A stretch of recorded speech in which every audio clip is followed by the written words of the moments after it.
Hello, good morning mga kababayan.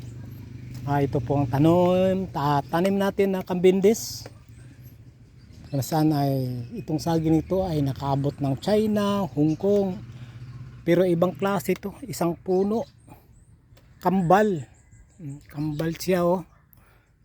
Sa isang puno,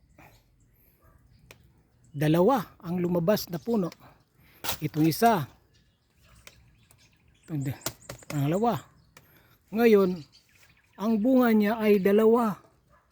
Nagsanga ang kanyang bulig at dalawang puso. Ganoon din itong kabila ito. Dalawang puso, ito isa, ito naman dun sa kadalawa. Yan, bali apat kabulig sa isang puno.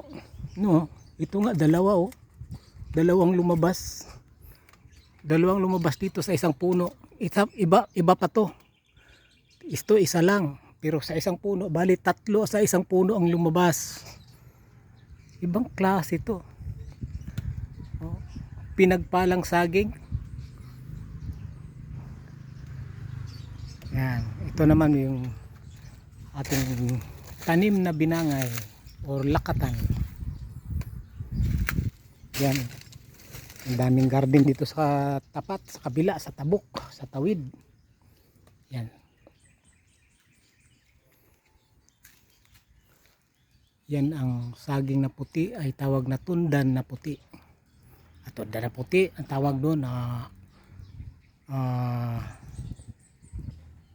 mundo na puti. Tag 25 ang kilo. Kapag ibenta na siya, benta nila ng tag 41 kilo. Ay sa tapat, yan dami, okra, batong. Kahit ano na lang. Sa akin naman kamuting kahoy, mais, okra.